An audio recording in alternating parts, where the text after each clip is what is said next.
Well, good afternoon and welcome to Student Achievement for Wednesday, April 12th. We are very excited to get started. It is 3:01 p.m. There is a lot of exciting energy in this room, so very happy to have the agenda that is set before us this afternoon. Some wonderful topics and some great information to be presented this afternoon. And also very glad to have Dr. Stacy Wilson-Norman here in the room as well. And I'm very thankful for Mr. Drew Cook and his continued leadership in making sure that student achievement committee meetings come together. So why don't we go ahead and get started with this afternoon's meeting. I will ask that you take a moment to look at the agenda and look at the topics that we are going to discuss. I hope you have had a chance to look at it and are looking forward to an update from the Office of Equity Affairs and some special guests that are here with them this afternoon, and then another important update on the Bell schedule. So as we prepare to move forward, I will entertain a motion to approve the meeting minutes from the March. So moved. I have a motion. Second. Do I have a second? I have a second. Okay. All in favor? Aye. Well, it looks like that passes. And so I'd like to take just a moment to acknowledge our board members who are here in the room with us this afternoon. Dr. Ng, Mr. Hershey, Ms. Edmonds, Ms. Caulfield, and Mr. Swanson, who's Vice Chair of Student Achievement Committee. Always good to have Superintendent Moore and Board Attorney, Mr. Bloomberg. And so we are all set to move forward with our topics for this afternoon. So with no further ado, we will turn it over to Dr. Chavis. Thank you. Thank you. Good afternoon, Chair, Committee Chair Waters, Superintendent Moore, board members. Thank you all for having us today. We are excited to be in front of you today, which we hope is the first of a series of presentations from the Office of Equity Affairs and our continued work across the district and in service to our wonderful and amazing students. Today I'm joined by Megan Doyle from RTI that's partnering with us with some work.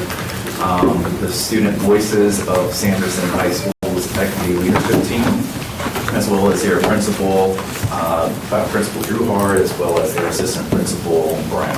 And so there'll be a moment where they'll all present today. I'll also have my esteemed colleagues and partners in this work from the Office of Equity Affairs joining us as well today. Just want to set the stage up for what we're doing today, the conversation that we will be having. When we think of equity, there's the notion and the ideology that equity benefits all students. It's written in Board Policy 1150. When we think of this work, it's not a zero-sum game. It's not a finite pie. It's where we all benefit from this work. We want to continue to think about our students and affirm their identities and what they bring to us each and every day. That they have the joy and that we see brilliance in all of our students, and that the work that we do on site, on our campuses, and in the district office is representative of the communities for which we serve. And so today, again, is one of our first presentations to just offer and to invite you all into our space and the work that's happening about the district. So again, in the context today, overview of the intersection of the strategic plan that we're currently working with, Equity Policy 1150 that was adopted in November, and the work streams happening within our office. We also want you to receive updates as to our diversity, equity, and inclusion assessment and what our next steps are with that. And then finally, I think one of the most important and critical pieces today, where you want the adults to get out of the way and for you to hear student voice and those that are leading the work of equity within their school communities. So you've seen this graphic. This was a framework that was approved back in October. Some of the things I want to highlight is we always want to center our work on the strategic plan and then our equity policy. We were presenting and talking with some APs earlier today. You'll see the word equity listed on this page at least 4 times, 3 of which are connected to the long-term goals as it relates to the strategic priorities of our strat plan. And that is explicitly stated in the strat plan framework. And then you'll also see as an essential pillar equity-focused practices listed. What I want to offer to you, in addition to where you see it explicitly stated there, is that equity is also embedded into all the other essential pillars as well as the strategic priorities listed there. And I can say that and knowing that we work within all of these buckets and all the work teams that are preparing and planning for what the action steps would be as it relates to all the pillars and strategic priorities. I also want to acknowledge that our core beliefs, especially core belief 2, is explicit in the sense that we are working to do exactly what the equity policy states that we're going to do: eliminate the gaps of predictability based on social economic status, ethnicity, and race. So again, back in November of 2022, the board adopted policy 1150, the equity policy. And I'll talk about the components of the equity policy for just a moment in the subsequent slides here. One of the things I want to highlight here is I started with the strategic plan. I then added to that this notion of our work in the equity policy.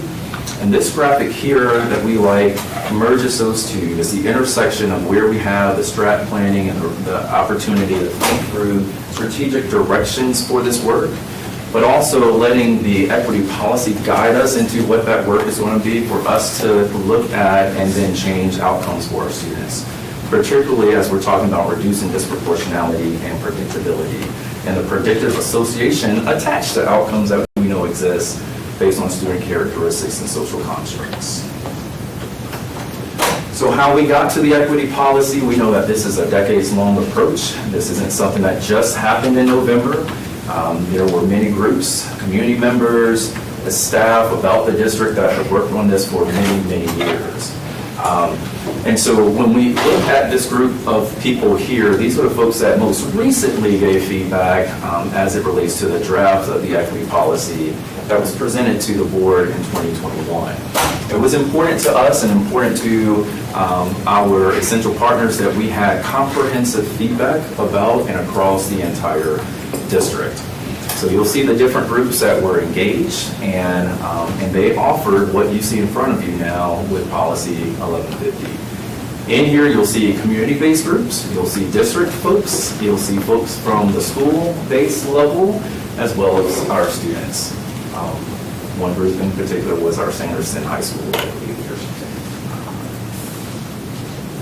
So when you think about the equity policy, and again, this is what we center in our work, is the policy. This is how we make decisions in equity affairs, and we are socializing this out to all of our essential partners across the district.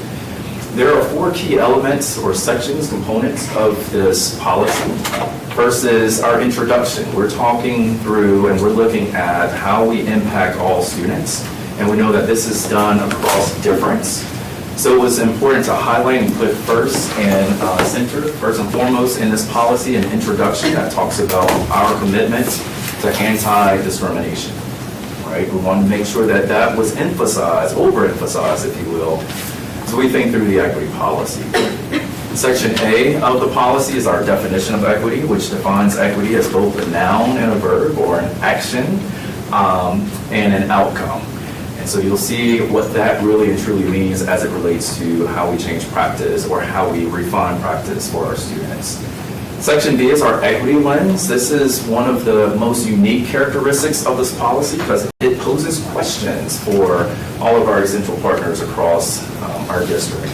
And so these are reflective questions at both the individual level, thinking about how we come into the space of applying an equity lens in all that we do, how we are centering our students and affirming who they are in the classroom setting and beyond, but also thinking through how do we then apply an equity lens at the systems level when we're making decisions, when we're thinking about practices and programs and opportunities. And again, we've been socializing to folks about the district how we use those reflective questions to be pivotal and integral into the work. And then finally, it was important for us to say, now, with that being said, we can do things at the school level or individual level, systems level, but what is the commitment that we have as an organization to apply to ensure that equity happens at all parts and at all times? So we have about 11 commitments in Section C of the policy. It's not an exhaustive list. We know that there is more room to grow and evolve as we continue to do this work. We wanted to ensure that we committed to 11 key points as it relates to equity about our organization. So we've been working to unpack and socialize the equity policy with our essential partners, and you'll see them listed here on this particular slide. So policy passed in November. We quickly wanted to address and have conversations and opportunities for people to read the policy not once, but multiple times. This policy is a 3-page policy, and it's a powerful policy and aspirational in nature, but it was important that we got in front of these many groups so that they had a chance to unpack, read, socialize, and start to enact what changes may come about with their own individual collective practices. So you see principals, APs, school-based staff, working with district officials as well, families and communities. And yes, students are also unpacking the equity policy and making sense of that as it relates to their lived experiences in schools. We know that principals and assistant principals have impact and influence within their schools, so we have also worked with them to provide professional learning and what that may look like for their roles and how they bring this back into their schools to influence and impact others. So we have worked, and I want to go to the graphic that you'll see, I think is on your right-hand side, and then talk through a few of the items that you'll see on the left-hand side. It was important as we're talking through equity that when we talked and surveyed principals and APs, they got a chance to think about like, what is their current reality in school? And then like, how might the district support their current realities in service to the equity policy itself? So we've had a lot of conversation and a lot of opportunities for principals and APs to give us feedback as to what could be supports for them as they operationalize policy like it. You'll see the next ball that's in this funnel here is that we engaged our principals and APs in school equity profiles so that they could look at different structures and systems within their schools and kind of evaluate where they are as a school based on the equity challenges and priorities of their school. And from there, they were able to start thinking about what might their next steps be. And then finally, we thought that it was important, if you think about the equity policy, equity school profiles is kind of systems level, and then remember individual level, and section B of the policy, more of that reflective individual reflection, is the thing about that self-identity inventory. So let's take a step and let's look inside, right? Where are we in this work when it comes to equity? We use all of these things to then provide and create a pathway, if you will, of professional learning for principals and assistant principals this year. So you'll see some topics on the left-hand side. Unpacking policy and Title IX work has been something that we have given to all principals and APs. Differentiated, however, you'll see the remaining categories of topics on this list. So bringing back our WCPSS culturally responsive framework, giving support and feedback on our DEI assessment, equity foundations. If you did self-inventory and found that you needed a lot of work as it relates to what are your next steps for equity work, then you would involve yourself and participate in the Equity Foundations course. And then some rated themselves more towards, I'm ready to enact more change at the systems level, so adaptive leadership for equity challenges, identity and intersections, and community and family engagement. In service to the policy is where we center our work in the Office of Equity Affairs to make sure that we're living out this policy as well. So you'll see 8 buckets here, if you will, of work streams that are happening within our department. And again, this is not exhaustive as well. I think we find ourselves doing everything that we can to support district leaders, school-based staff, students, so on and so forth. So just quickly, we have within our office coaching and leadership support for district and school-based leaders, and how we are thought partners with them in the work of unpacking and socializing the equity policy. Family Academy and engagement, how we are supporting families in the work of being active agents in service to their students in the school setting and beyond. Calling in the community, while it says outreach, but calling in the community so that they are, again, are active agents in partnership with our schools and our students. Our historically underutilized business program, we have our hub policy that was passed, I think in the fall of 2022 as well, but how we are working towards state statute and ensuring that we are contracting with and we have vendors that support minority-based and women-owned businesses. You'll see on the bottom side of that, we have student engagement, I think that is highly important that we continue to amplify the voices of our students. You'll see right next to that educator engagement, we believe in order to engage with students, we also have to engage with educators. So that's critical to our work. So we continue to do that. And that can look like teacher equity teams, staff equity teams, professional learning. And then the last two, mentoring support our underrepresented students and supporting them through our long-standing relationship with Helping Hands and how we build mentoring opportunities for students. And then finally, Title IX and Title VI, where we are working to continue to socialize those two federal components and laws to make sure that students have access to education, that they're not denied equal access to educational programs and opportunities at the school. Title IX is of sexual harassment. Our office deals with the student-facing side of that.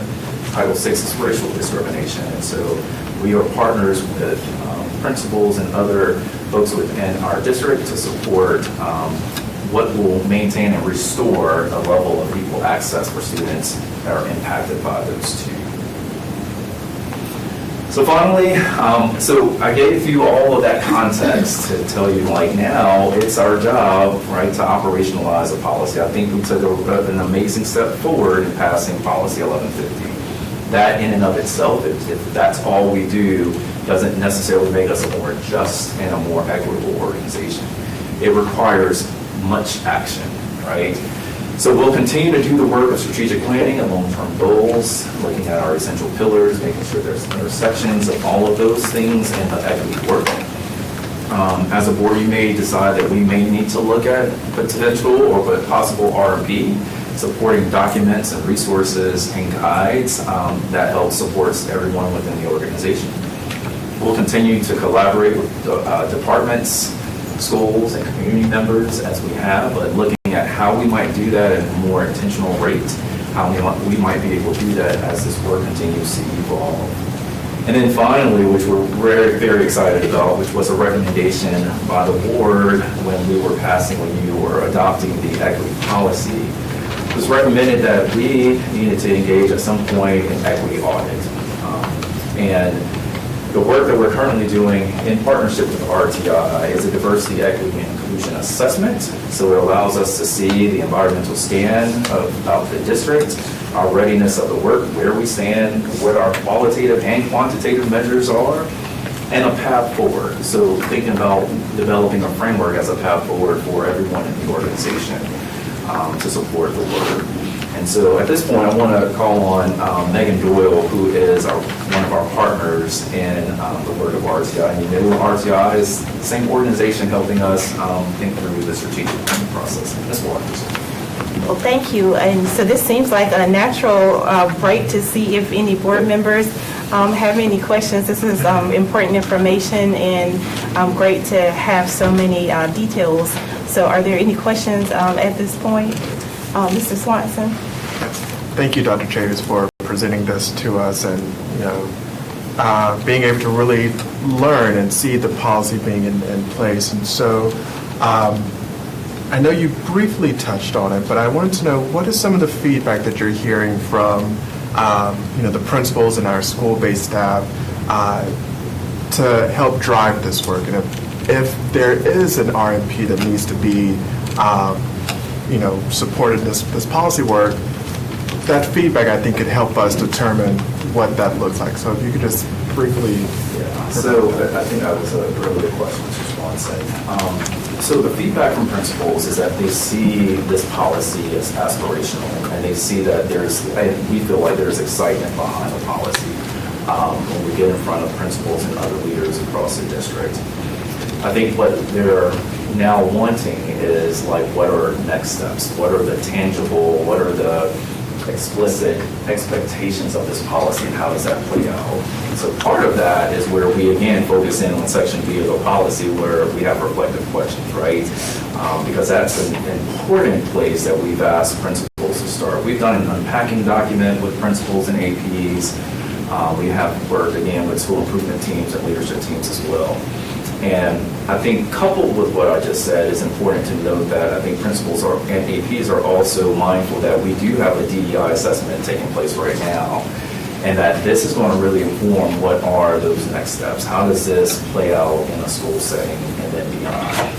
And so I think that coupled the fact that we have a framework that's going to be developed pretty soon, and potentially some resource guides that could be contained in an RMP could be beneficial for our folks moving forward. Because I think the biggest thing that I'm also hearing is, what does accountability look like, right? And I think that's what we as an organization have to determine. What does accountability to an equity policy, which was developed in November, what does that start to look like? And I think the other piece, I'm sorry to give you so many responses, is this notion of our strat plan, right? We have some accountability built into that because we've got excellence and equity built into that. And we're going to have some metrics that will determine what those places will be and what that accountability looks like for our schools. So I think altogether, as much as we can provide and the support that we can provide, whether it's through the DEI assessment and framework, R&D, strat plan, I think that's going to just help to emphasize the importance of equity and how it plays out within our schools. And if I may, the great thing about policy is that we can always revise, and if there needs to be some stronger language, the board, that's one of our duties, is to help strengthen that work. So I'm very excited to know that this work is taking place in this audit, and looking forward to hearing what those results are to determine what our next step should be as well. So thank you. Ms. Edmonds? Thanks. I have several. So to piggyback on I've made Tyler a doctor. To piggyback on Mr. Swanson. He's going to get his degree. Right? He's going. I know. Yeah. I made you a doctor if you didn't hear. Dr. Swanson. So what are the next steps if we want to pursue an RMP? And before you answer that, let me say it's my understanding that when the previous board approved the 1150, that y'all were very vocal about it and probably needing to come back to policy, that was your intent, that it was a first. Am I misrepresenting? I'm going to take a look. Who else is here? Tara, you were here while we did this. My recollection, and I want to make sure it is with yours, is that staff had a lot to do in rolling out the policy and building the framework, and so that it would eventually have an RMP that would be shared, and we would see all this. It was something that was going to take a lot of time and have a lot of input before we saw it. Is that? Yes, and to Mr. Swanson's point, there's always opportunity to revisit policy and adjust language and make additions based on the needs of Right. our schools and our communities and the will of the board. Yep. I recall it being pretty vocal that they expected to see it back in policy. And so with that, am I understanding it's sort of understood that an RMP is going to be in play at some point? Is that? Well, I think so, but in order to determine what would be in an RMP, we really need to see the results of the DEI Right. assessment, and then, of course, what the framework is in there. So we will take the feedback that we've been getting, plus what we see in the assessment results, to then determine how do we operationalize this policy. Staff will work on that RMP, and we knew that while the RMP belongs to staff, because this is a new policy, we thought it was important, and the board asked us that we would share that draft RMP so that we could get some feedback on it as well. Thank So you're going to be seeing a number of things as they come forward. It'll be a report on the results of the assessment, the initial thoughts around what a framework might look like, which then leads to the initial thoughts about what an RMP might look like. So there's a number of steps coming. That makes sense and is helpful. So I'm going to work backwards. So on slide 9, where we talked about the historically underutilized business programs and partners, where do we define those? And is the LGBTQ community included? In the historically underutilized businesses? Yes. Sorry. Okay. So that's defined, there are metrics that the state provides, it's through state statute, the percentage of vendors' participation with minority and women-owned businesses. So that is something that, and again, in board policy as well, the HEB, historically underutilized businesses. And so I think your second question, I think I missed that. What was? Just is the LGBTQ community included in the historically underutilized business partners? I don't think so. And not that, well, anyway, okay. Well, let me finish my thought there. Not that we could list every historically underrepresented group, but I was wondering about that group in particular. And slide 7, how far along are we on with introducing the equity policy with our staff, principals, assistant principals, school-based staff? And I'm seeing this image of, a workshop or however you want to frame it. How far along are we in that process? Have we tapped all 200 schools, nearly 200 schools yet, or is that ongoing?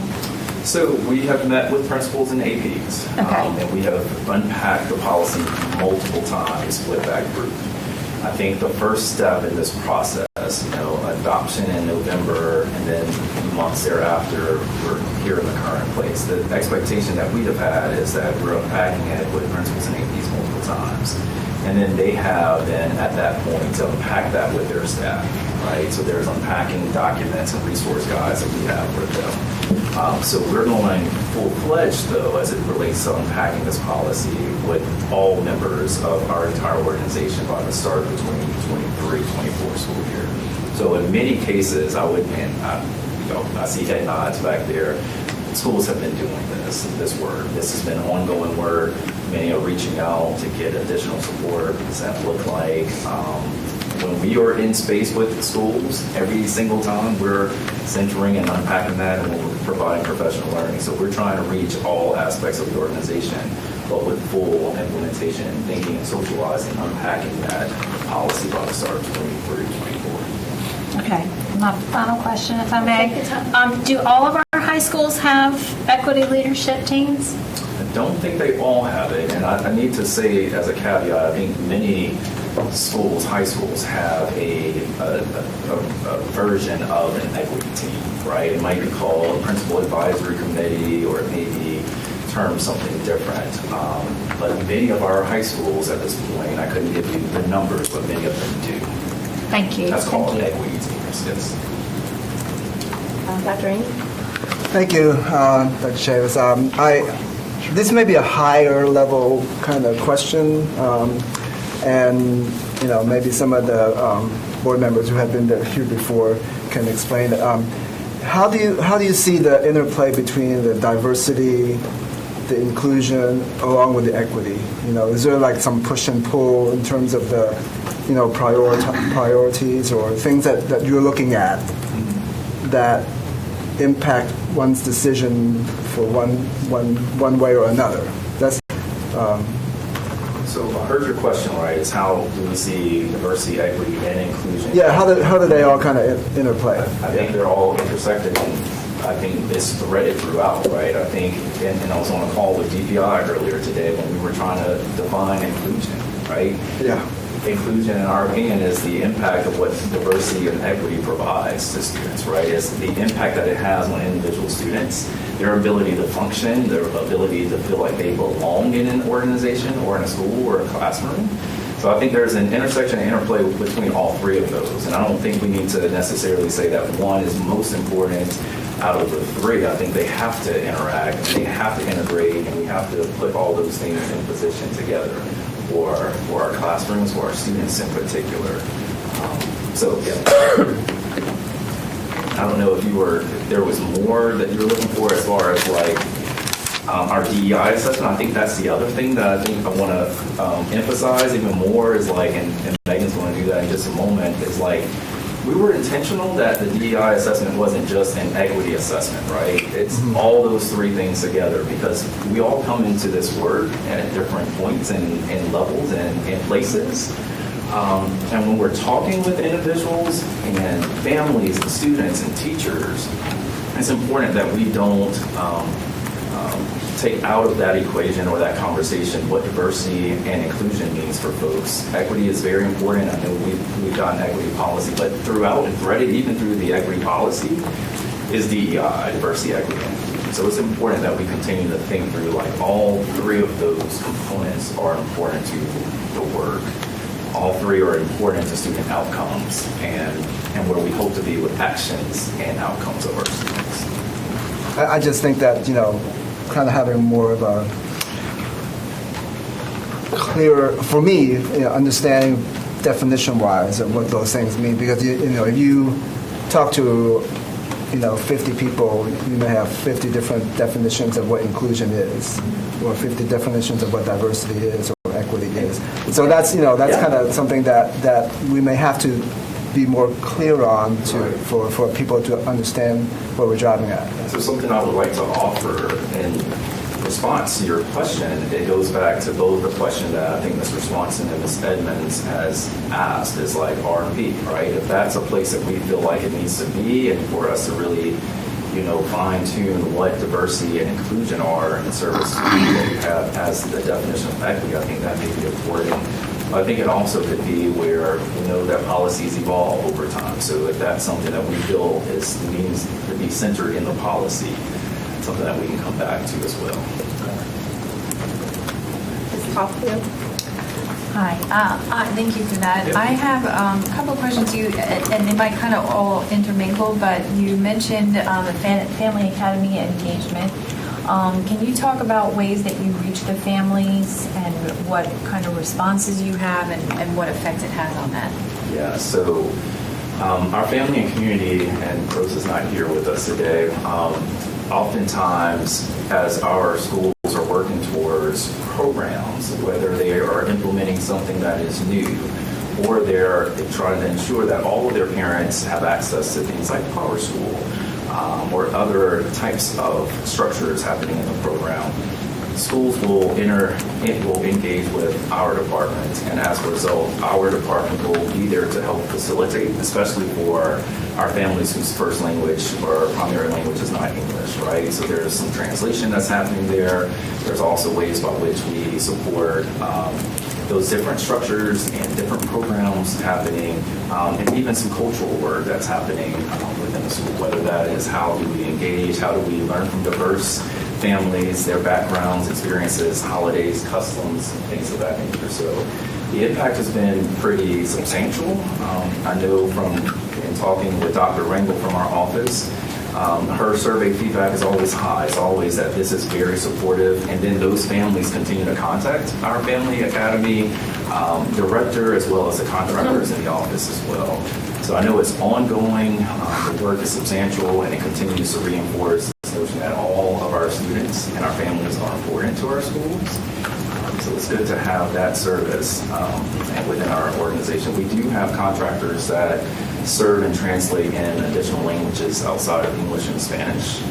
So we are serving at least 4 or 5 additional languages as well. So I think we had learned in one of our other meetings that we have, one of our systems has like a ridiculous amount of languages that, you can do that. We have a translator here to talk about that. So they pretty much are helping like families that don't necessarily can't go on the system and read or speak or understand for themselves. Is that what you're saying? Is that's their part of family engagement? Yes. Center for International Enrollment, is that? And that's also... Okay. And you said that there was community engagement as well. Can you speak about that? Yeah, so we are partnering with, and if you remember the slide earlier, there were several organizations that we met with to get feedback on the policy. And it's not just to meet with them to get feedback on the policy, it's also to engage and be in partnership and in alignment with what they are seeking from the school system as well, what supports we can provide. There's a community equity leadership team that has been developed that offers us some thoughts about what's happening in the community and how OEA and the district at large can partner alongside. In addition to the Parent-Teacher Association, meeting with them tonight to offer some other reflections as to what has happened after the policy has been socialized and adopted. So, and then I think finally we have Bria Wright, who's with us today, who is going to be joined with our team and the Chief of Staff's office as a Jeans Fellow. who will continue the work of engaging community members and looking for how might, when things come about as it relates specifically to the strategic plan, how might we socialize that out to community members, and how might we communicate and inform the community of what's happening, especially between the two offices, OEA and Chief of Staff's office. And one other thing you had mentioned was a hub, if I heard that correctly? Yep, the historically underutilized business program. Okay. Yep. Let me speak to that just for a second. That is Board Policy 6402. I know there's been a couple of questions that come up. It's participation by historically underutilized businesses, and it was a policy passed in October of 2022, so recently passed, and there is a statutory basis for who receives protection. The idea is encouragement and actually requirements to try to obtain a bid from a hub vendor when we're seeking goods, the purchase of goods or services on that.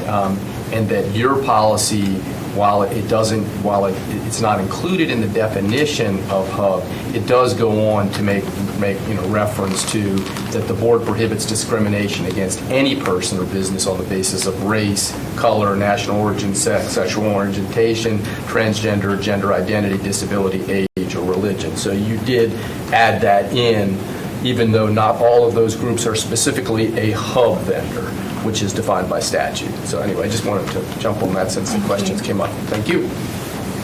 And then my last one, sorry, you had a lot of information there that doesn't have details, so it was helpful to hear all of that. You talked about mentoring, which I think is great, especially when it comes to, children that may need to be redirected.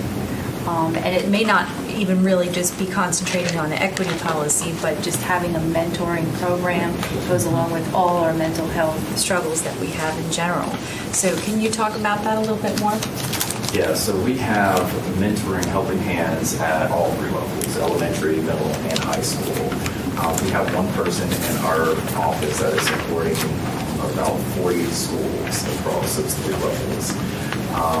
And while there is this notion of redirection, I think that's a component of our mentoring program. I think it's also important that this program structure, in alignment with Helping Hands mentoring, is also serving to build leadership capacity in our young people as well. And so presenting them with opportunities to grow and learn, scenarios to kind of navigate through, because life is going to present our young people with so many different challenges. And so we really have emphasized what that looks like, building capacity in our mentors, and so that we have mentors, strong mentors that are actively engaged in the lives of our students and their families. And so they go through an extensive process of being a mentor and engaged in the work. And it's an ongoing process, right? And we look for strong mentors, because nothing is worse than for there to be a mentoring relationship that ends, right? And so we have to have very strong folks to do this work. And oftentimes these folks, I think in all cases, they were working in the school already as a teacher, instructional assistant, coach. So someone that these young people can see throughout their instructional day. So this is something that teachers and coaches sign up for? Yes. So it's not outside resources? So the Helping Hands component, that part is, right? But it's the resources and the mentors that we have are student-based employees. Got it. And then my last. The floor is yours. Take your time. So you talked about evaluating, and I think it's great that when we have policies and we put them in play, and it is true that you can put a policy in place, and if it's not being implemented, it could be the most perfect policy, but if it's not being implemented, it's useless. So how do they evaluate and make sure that the things that they're putting in play are actually effective? Since some of the policy work that we have is new, what are they doing to monitor that? As far as the policy and...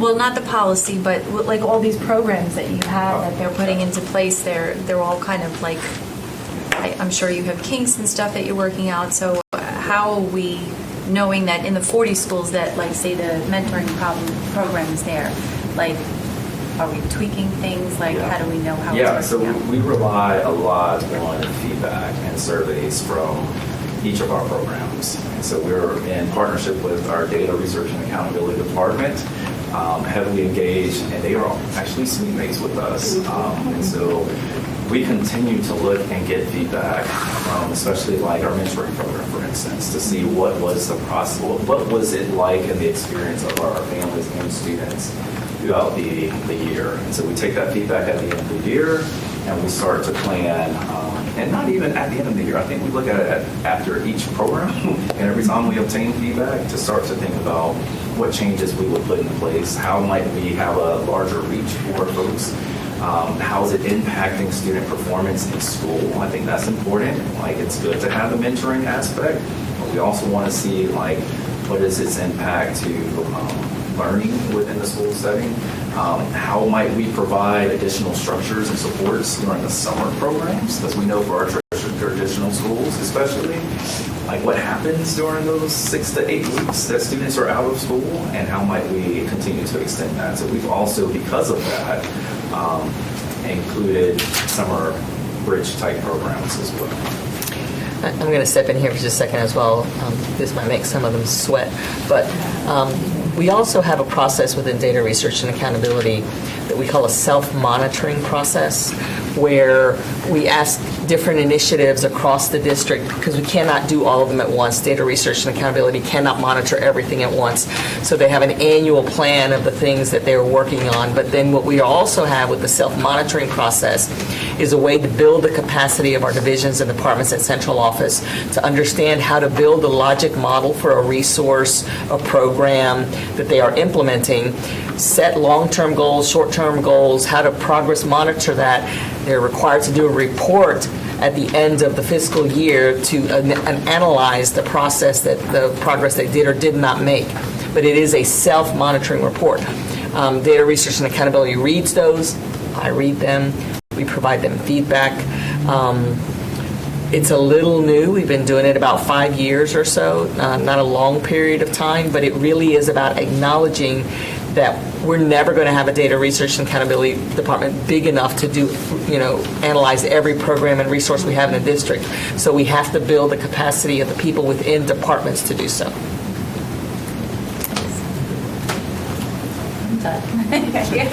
Great questions, great dialogue. I have a couple of questions. So slide 7 was the one that talked about unpacking and socializing the equity policy, and I heard some call it normalizing this work. So are you seeing increased comfort as you are in groups with principals, assistant principals, in terms of having conversations that may be difficult or uncomfortable related to issues? Are you able to see people increasing their comfort in having these conversations? And are you seeing intentional use of the equity lens as the work goes forward? Can you speak to that? Absolutely. So first, I want to say it's a work in progress, right? It's a policy that requires a lot of reflection. And I think it's a success if we have folks that are in reflection and they're using the questions to inform their subsequent work. So every time we have met with principals and APs, we're not asking them to do this work individually, so they get a chance to dissect and to really unpack the policy itself. And then the next layer of that is having conversations across different levels, schools, so on and so forth. So I think it's critical that that aspect is happening. If you remember what I said earlier in the presentation, like, this policy isn't a one and done, right? This policy continues to surface at every time that the equity department is presenting to principals. So I think by this time, principals have read the policy 4 or 5 times, right?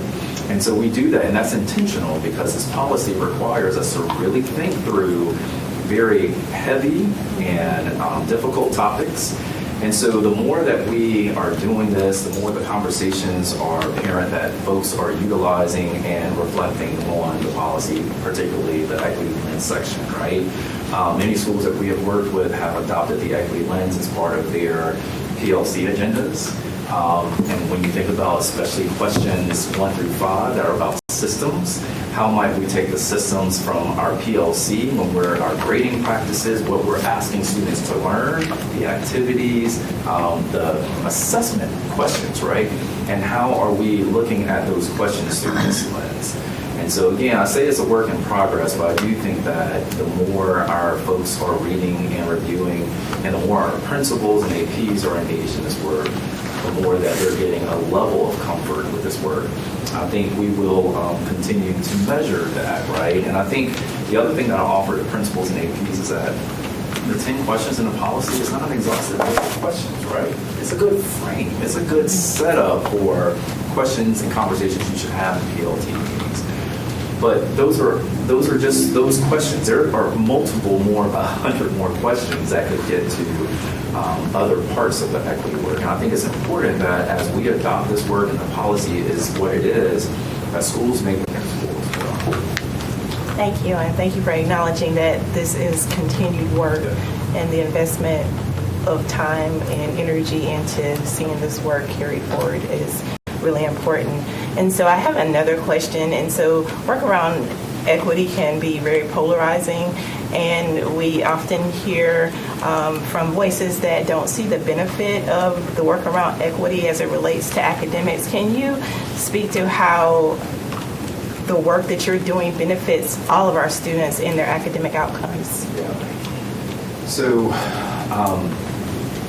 when we think about the work of equity, right, and again, I want to center everything that I say in the policy.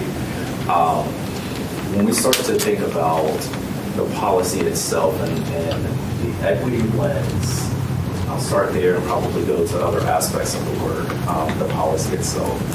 We're asking teachers to center their students, right? To center all of their students, to know backgrounds and to know what students and their families are bringing in as their cultural capital into the learning space. How we might be able to see our students and understand them better in order to interrupt anything that's going to happen and get in their way from being academically successful. I think that's one of the first pieces there. We're asking folks to really look at data, right? Student performance data, all other metrics of data, student survey data, to think about what the experiences are that students carry and what they hold. And then to use that data to inform what we do next, right? So I think that's so important and critical in the work. When we look at the commitments of the equity policy, it's about creating a welcoming and nurturing environment for all students, right? A student can't learn if they don't feel like they are invested or involved or feel like they belong in the space of learning and teaching and learning. So how might we do that? How might we start to think and be methodical about our approaches to students who enter our classroom each and every day? And so all of those things, and there's so many more aspects of this work when we start to think about achievement itself. It's got to first start with do we know our students? Do we know who's in front of us? Can we support them in ways that they may not have been supported? We think about the experiences our students have had over the last couple of years and how we might be and think about those experiences and how that's impacting learning and growing right now. We believe that students, we would like to have students and maximize their time in class. So when students are in front of us, how might we provide them with the highest quality of instruction every single time? But intervene for students that may not be reaching the benchmarks that we have hoped for them to reach. We're looking at growth of students, right? Every student and how each and every student grows in their learning each year, each class. So all of those things, I think, combine our aspects of the work. But then we're also in partnership with our academics department, our behavioral health department to think about what does equity look like in those aspects too, right? Teach good lessons all day, but there's some other things that we're holding on to, or if the curriculum doesn't necessarily reflect our backgrounds and our experiences, it's challenging then for us to say that we have high quality instruction for all students all the time, right? So I think the intersection of all of that together then produces the outcomes. And that's why it's so important that our strat plan shows equity and excellence as part of our essential, our strategic priorities, right? Thinking about all of our students, but then also thinking about our students that have been historically marginalized and they need a little bit more in order to be successful. That's where all of our departments and all of our work comes together. Thank you. you for that thoughtful response and for centering students and for showing how this is a benefit to all of our students. So I really appreciate that.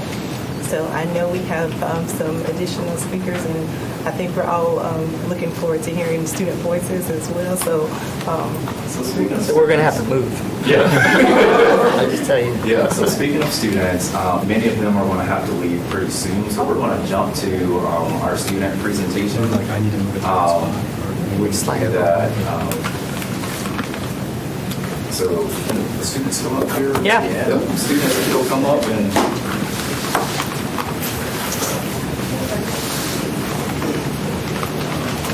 These are our leaders from Sanderson High School. And since we talked a lot about Since we talked a lot about students in the last part of the presentation, I'm not going to go through the commitments of the equity policy necessarily to align what they're about to do to the policy. Very quickly, here are some of the programs that our office provides in relation to the equity policy, as well as what we support students with to amplify their voices and make sure that they are, again, active agents in the work of removing barriers and taking action to be sound leaders in their community when it relates to equity. So with that being said, I thought this was appropriate. This is a program that I believe Mr. Brown and the equity team did at Sanderson last school year. Lift every voice. That's exactly what we want to do. We want to lift your voice and amplify your voices today and every day. So Mr. Brown, assistant principal of Sanderson, is going to just have his team here engage in questions that we have time for today and for you all to interact with this. All right, just a few contextual standpoints. We first started our equity program back in 2016, 2017. Dr. Decker, we saw tremendous growth, and that's what enabled us to sustain our program for the past 7 years. We shared our data with our staff. We saw tremendous growth. We exceeded growth. In 2019, we have the highest overall growth among all high schools, with 4th overall. Even after the pandemic, our rate of growth tripled and doubled. And so I think it's the data, it's the results that enabled us to sustain our equity program over the years. So I think the key is going to be the implementation of the district culturally responsive framework. What does it look like in the building? It's the implementation, adaptability, capacity to adjust. So we created several different systems and structures to give you some concrete example of, okay, what does all this verbiage and jargon look like inside the building? So we created, and the students will talk more in depth about these programs. We created what we call equity fairs, similar to curriculum fairs, where we educate our students and our staff. We've also came up with assemblies that we do, and that's one of our topics, Lift Every Voice. We just did another one entitled Stream of Consciousness. And to engage our parents, we have a session coming up next week entitled Sanderson Changing the Narrative, so which a diverse population of our parents will actually come out, and then we'll engage them. These students, I'm very proud of them. Many of them are in the 12th, seniors, and they've been on our equity team since they were freshmen.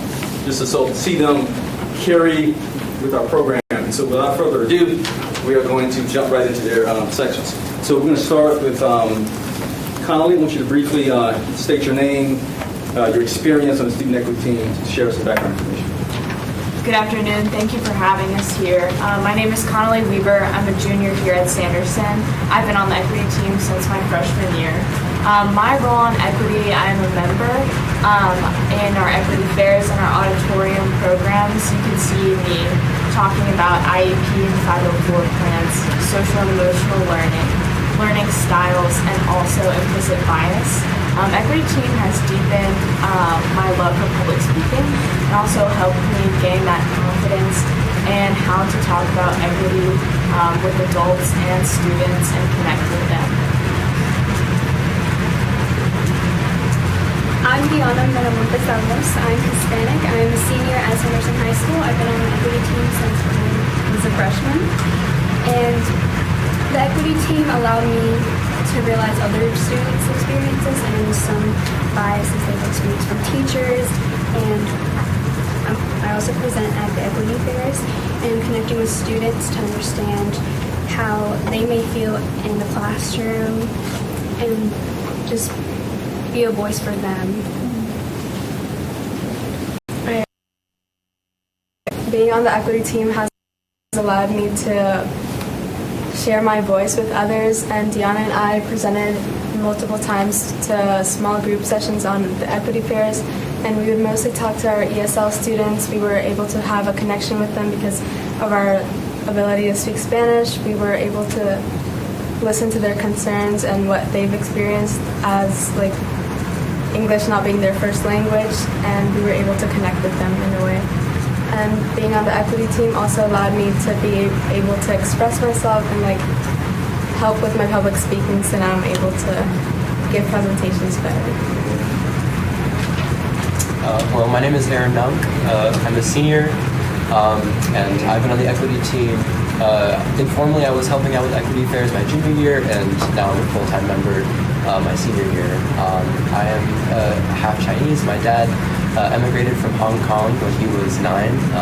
He grew up through Wake County, so it's kind of fun being a second generation, soon-to-be alumni. And my involvement with the equity team has mostly consisted of helping out and presenting at equity fairs, specifically with a focus on growth mindsets and student voices, which are big topics that we try to highlight and bring up during these presentations, and just try to find ways to get students more involved in their community as well as kind of how they play within the school system. And that's been very meaningful for me. It also has allowed me to increase my own civil engagement and connection with my community, which has been really valuable. Hi, my name is Erin Wilson. I'm a junior at Sanderson High School. I've been part of the student equity team since my freshman year. I'm currently one of the co-presidents. Being part of the student equity team, I've enjoyed presenting at equity fairs in front of teacher and faculty meetings, and we've had to talk about a lot of things such as student voice, teenage behaviors in the classroom, growth mindset and learning, social and emotional health and well-being. And I've had the opportunity to talk to ESL students who have special needs, etc. And I've been able to really relate to people I typically would not speak to, and I really appreciate that experience from equity. All right, so we just asked the students two questions. This is a second question is pretty loaded, and they'll answer the question from their experiences. Okay. So the question reads as follows: Describe your role within the student equity team. What action steps have you taken to address student voice, inequities, and barriers that disproportionately affect students based on common predictability characteristics? So I want you to really take your time and then address that particular question. So we start with Pam. So my role, as I previously stated, is I am a member and I am a student as well. And so being a student and talking to students is really valuable because we have the same understanding with each other. And so within those equity fairs, there is a small group that you will present in front of. And I've had partners which I've presented with or just individually.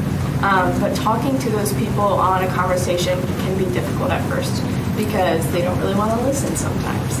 But we've made them interesting, and with that, the feedback that we gather from those students is crucial. So when we talked about like social and emotional behavior, talking about why kids are acting out in class, and a lot of it that we're gathering from these diverse students is it could be from teachers, it could be from things at home. So gathering that information and then talking to Mr. Brown and talking to our faculty about what the students are saying at these equity fairs is really important to crossing any of those chasms that we're seeing within our school. Well, like I stated before as well, I'm a presenter and I tend to be a voice for more of the Hispanics in our Sanderson community because although not intentional, they tend to be undermined and a lot of teachers tend to have a lot of biases. So since I am on the equity team and I do have a voice and since I do have a very close connection with Mr. Brown, I'm able to provide them the help and mentor that they need. And I also went a little bit ahead before, but like I said, I'm a presenter. I do the connection with the ESL kids. We're able to help them understand that even though they might have some challenges, because of their language, they are able to be as successful as every other student, and that there is help there needed provided when they need. Yeah, so one of the big things we do in Equity Team, this past few sessions we've been looking at some of the data and statistics that we see within Sanderson and trying to identify root causes for some of the disparities that we may see. And I believe a lot of it comes down to school culture and student culture. And the ideas, the kinds of associations that we may have either consciously or unconsciously when we're regarding certain students of different backgrounds, and making sure that we, as a school, have a standard for, we want to make sure that we are addressing, or we are approaching students with an equitable lens and seeing them for their true unbounded potential. And so, whether that manifests in, our counselors approaching students and helping students, seeing them, meeting them where they're at, and then helping them exceed. Are students feeling represented in the classrooms? Are they feeling compelled to challenge themselves and push themselves into more challenging coursework that will help them in future endeavors? And that's kind of been a big focus and topic within our equity fairs and also our meetings as a group. There are glaring disparities in a lot of AP and honors classes when it comes to diversity, such as in one of my classes, I am the only African American in an AP class. But that's not where the disparities start and stop. There's also a lack of student voice in these classes, where students come for 90 minutes a day, 450 minutes a week, and we sit and we watch a teacher who's on the board the entire time lecturing us. And I can't help but say that it's boring. I can't learn that way. According to the Pyramid of Learning, only 5% of lectures are actually going to go through and stay with a student. But 90% of teaching should be teaching others, practicing and discussing. So why is it that we're not seeing more of that in our classrooms? Why we're not implementing more learning styles? I think our teachers are doing an excellent job with what they have, and I love my teachers. I've been able to develop a deep bond with them, and they've inspired me. But at the end of the day, I don't want to be bored in my class for a week, 2 weeks, months on end. I think it's important, if we want to move together as a county, as a school, as teachers and students, there needs to be a relationship between all of us where we're talking to one another, we're understanding how somebody works and somebody doesn't.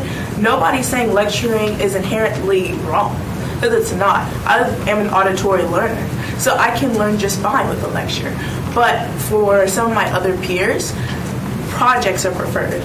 For some of my other peers, flashcards are preferred. And why is it that we're not seeing more of that in our classrooms? And through the Student Equity Team, we have been seeing more progress, more improvement. I've been able personally, along with some of my peers, to go in front of the teacher faculty and to talk to them about, hey, the students are missing this. Like, y'all are doing an amazing job. We're never going to knock what you're doing because teachers are awesome. But we need your help. And together we can do a lot more. I'm just going to say thank you for training up your new principal in the way she should go. But she's listening. Excellent.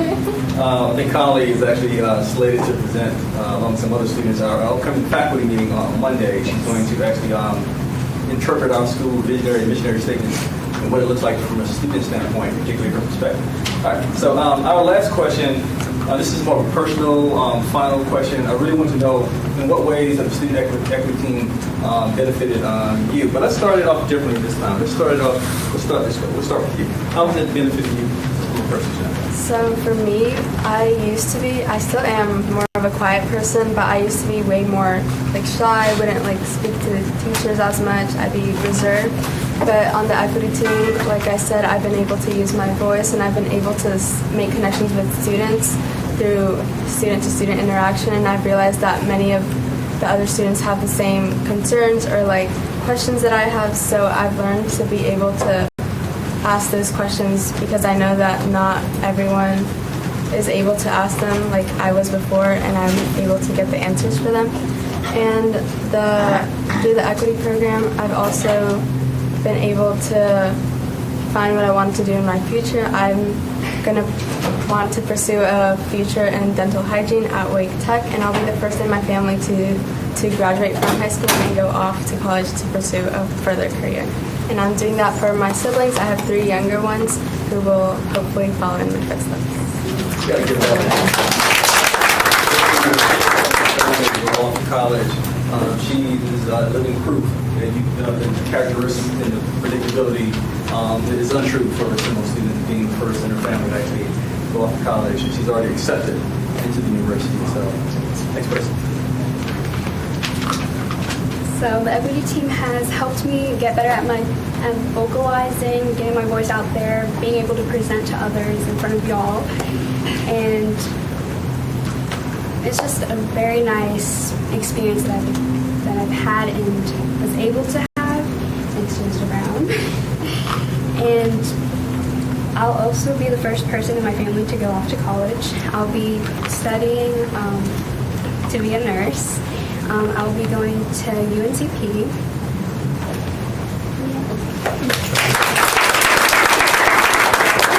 One second, we got to moment. She left one critical story out. But I'll spare her. She doesn't want to. She advocated for her brother, who was a sophomore. She was able to work with me and our intervention team, counselors, and we were able to put some resources in place to help her brother out. And I know she's proud of that. We did that, and she so.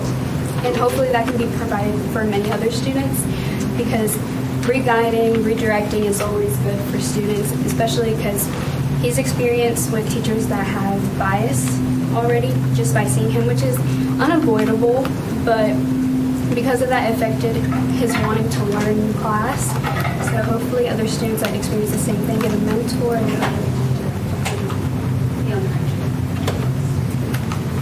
I think the equity team, to me, the short answer is that it's helped with my public speaking and my having a voice in the classroom and out of the classroom. But I think also I want to kind of touch on what the equity team does for the school. I think it gives all students a voice to talk about their own concerns. So something that me and a peer have talked about a few times is our Academy of Finance that we have at Sanderson, and the lacking diversity within that because of the way we're not talking about our resources to different schools and reaching those minority students who may not have heard about this Academy of Finance. Also, Sanderson has the Spartans with a Voice program where they're matched with a mentor, and it's very similar to Equity Team, but that's giving other students a voice and the help and the guidance that they need. So I think overall, Equity Team, even if a student is not in it to be a presenter, they can listen, they're still learning, and they're also getting what they need to succeed and level that playing field.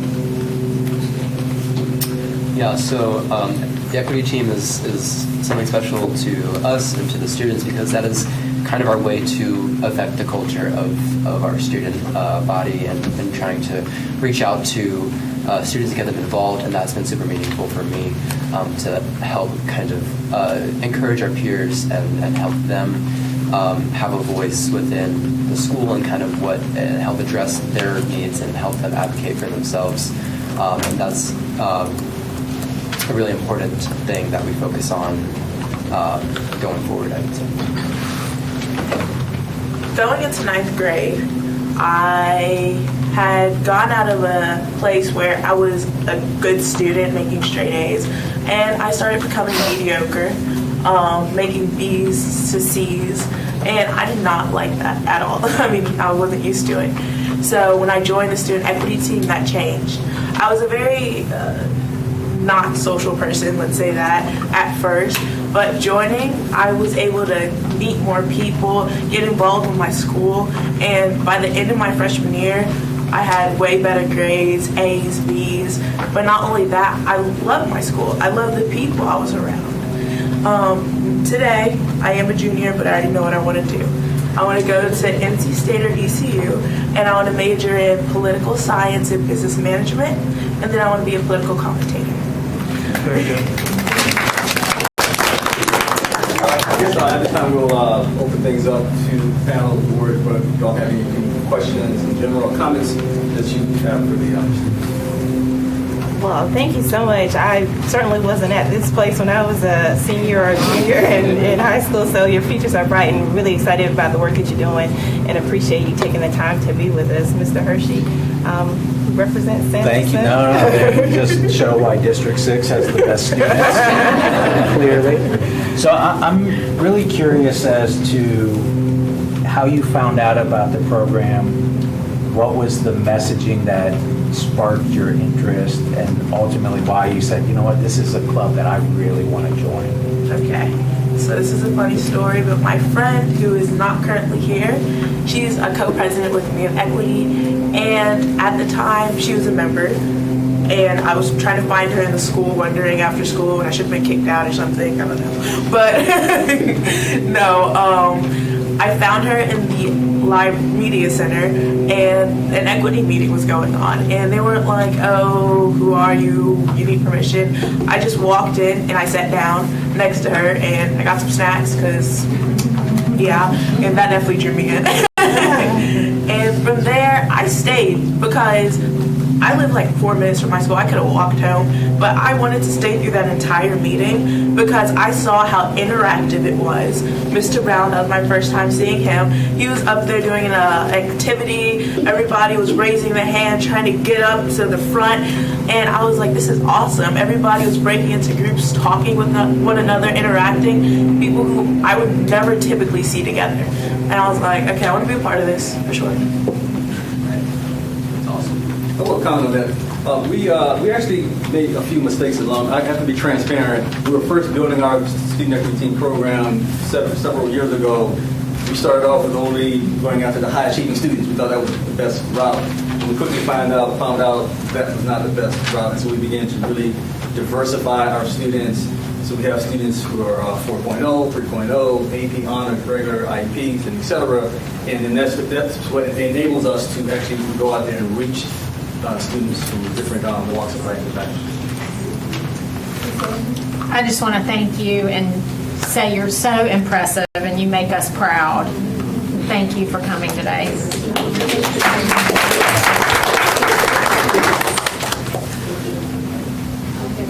So Mr. Haggerty, did I see your hand? I think a lot of it was just praise for our students. I will say, as you go around and you visit the different high schools, with all of the high schools we have in Wake County, different ones will have different culture, right? And so principals set culture. So you've had some pretty distinguished peers come before you too. But one thing that I've always noticed about the Sanderson students is that at graduations, at student events, you'll notice, I mean, they can look you in the eye and they can speak and communicate with adults without intimidation, with confidence, and speak their minds. And that's a real testament to the job you're doing at the high school. So I just wanted to point that out to everybody. Thank you all.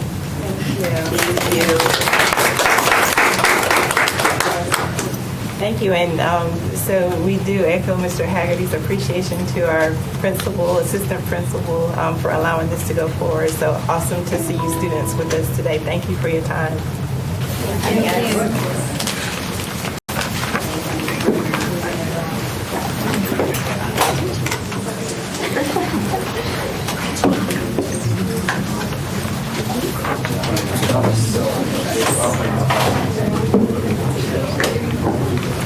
We're actually not quite done, right, with this topic, so.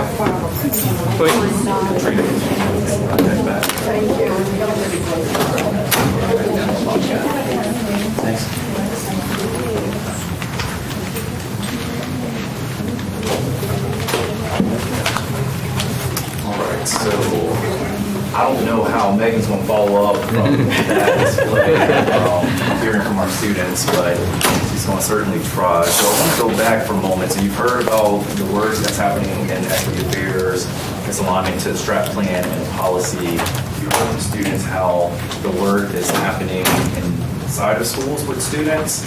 And we're going to go back now to talk about the DEI assessment and the equity framework. So I want to call Dr. Doyle, who will come up. She is partnered with Dr. Marquise Mason, who is participating virtually today. And they are our partners from RTI that have been engaged in work alongside of the Office of Equity Affairs.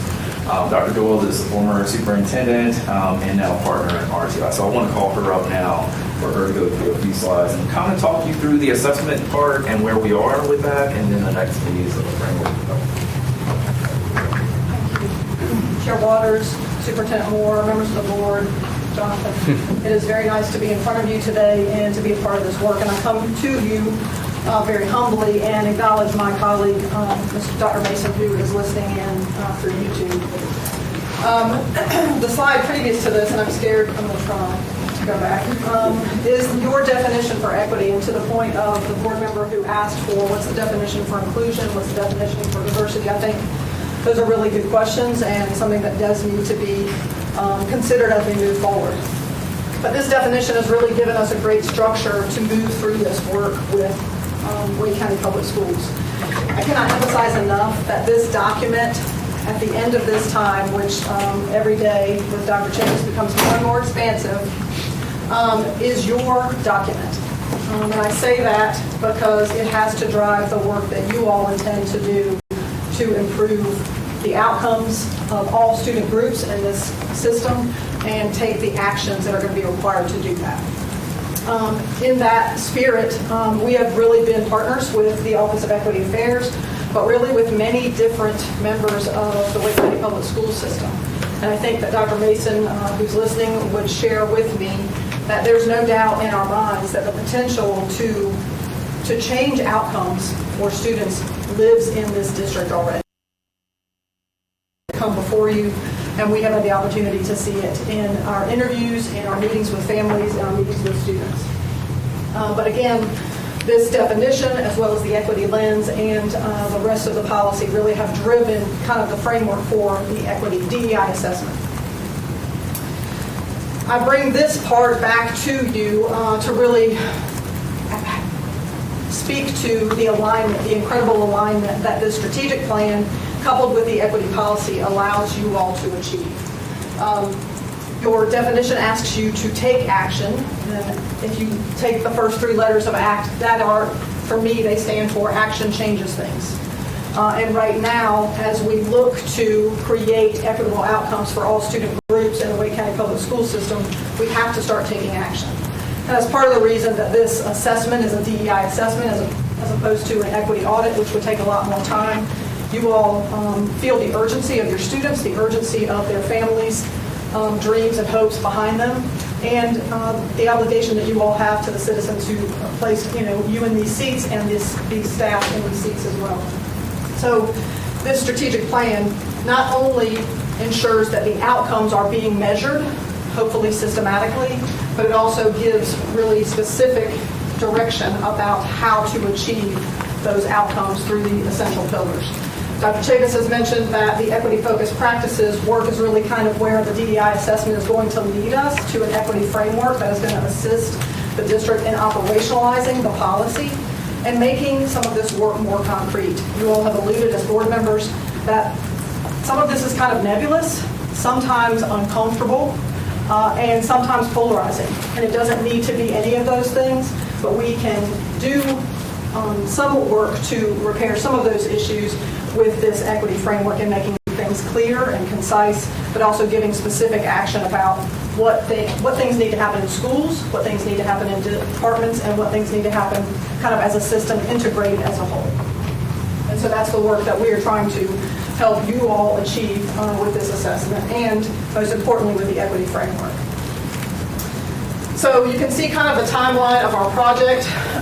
We spent a great deal of time in November, really December and January. We had a very large kickoff with approximately 115 stakeholders, partners in the Wake County Public School System. That include community members, families, but most importantly, staff and some of the students that you saw here today, as well as others that were represented during that kickoff meeting. And we also had board members. That kickoff helped us to kind of orient ourselves to the system and begin to set us on the path to develop the path for the assessment, which we are in the midst of right now. And then we are beginning already. We've met with the steering committee once, once this past 2 weeks ago, and they will help us to begin translating what we're learning from the assessment into a framework that will operationalize the equity policy. And let me go back to that. Our goal with the framework is to be able to start school for especially your year-round schools and traditional schools with something in their hands that they can begin to start working on from the very beginning of the school year. It's very more frustrating from the point of view of a principal than to start the school year and then get direction afterwards. And so we're really trying to work towards that timeline. And hopefully that will also dovetail and align with the work that the board is doing on the strategic plan and the staff is doing with the strategic plan as well. You can see there have been many different groups engaged in this work. We talk about the kickoff team who will be engaged again. The steering committee, of which we're working to engage more regularly over the next several months. And they are helping us to contribute to the analysis, support and deploy messaging, and ultimately, as we get an equity framework, to begin supporting and deploying that framework across the district widely, and to inform how that's going to be done best. You all know better than anyone else in this district how large your school system is. And that largeness has many benefits, but it also has some significant challenges that come with it. And one of those is messaging and communication. The more people that you have to communicate with, the easier it is for those communications and those messages to be distorted or just, unknowingly altered through the course of communicating from one level of the organization to the next. And so trying to continually engage members of your staff, students, families, and community are going to be critical in this work moving forward. Also, the Office of Equity Affairs has been our partner, as I mentioned. We meet with them every single week to review the work that's been done to date, to schedule different focus groups, different interviews, and to get the assessment and then ultimately the framework up and running.